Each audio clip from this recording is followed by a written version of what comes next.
ஒரு சோர்வான எந்த மனுஷனையும் சந்திக்கும் போச்சுல, அது கிறிஸ்தவனா இருந்தாலும் அவிசுவாசத்தில் மனசு உடைந்து தளர்ந்து போய் இருக்கிற சூழ்நிலை வரலாம். அப்படியேற்பட்டவர்களை நீங்கள் சந்திக்கும் போச்சுல, ஒரு எப்படி அவர்களை சந்திக்க வேண்டும் என்றால், ஒரு நோயாளி கிட்ட போறீங்க, அவனுக்கு தேவை மெடிசின், ஒரு ஆறுதலான வார்த்தை.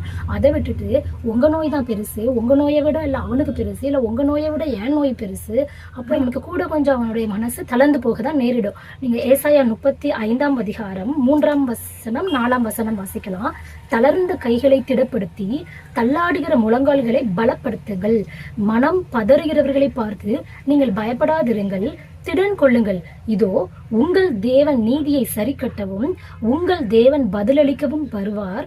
அவர் வந்து உங்களை ரட்சிப்பார் என்று சொல்லுங்கள். தேவனுடைய புத்திரராய் இருக்கிற நம்ம எல்லோருக்கும் அவனுடைய வார்த்தை நம்மளுடைய வாயில் காணப்பட வேண்டும். எந்த மனுஷனுக்கு எந்த வார்த்தை தேவை என்பதை நம்மால சொல்ல முடியாது. ஆனா பரிசுத்த ஆவியானவர் நம்மளுடைய நாவிலிருந்து பேசுகிறதற்கு அனுமதி கொடுக்க வேண்டும்.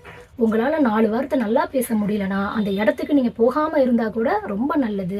ஆனா போய் மத்தவங்க மனசை புண்படுத்துற மாதிரி நீங்க நடந்து கொள்ளாதீங்க. கர்த்தருடைய பிள்ளைகளாகிய நாம் இந்த வேத வசனங்களின்படி மற்றவர்களுக்கு ஆறுதல் சொல்ல கற்றுக்கொள்ளுவோம். கர்த்தராகிய இயேசு கிறிஸ்துவினுடைய நாமம் மகிமைப்படுவதாக. ஆமென்.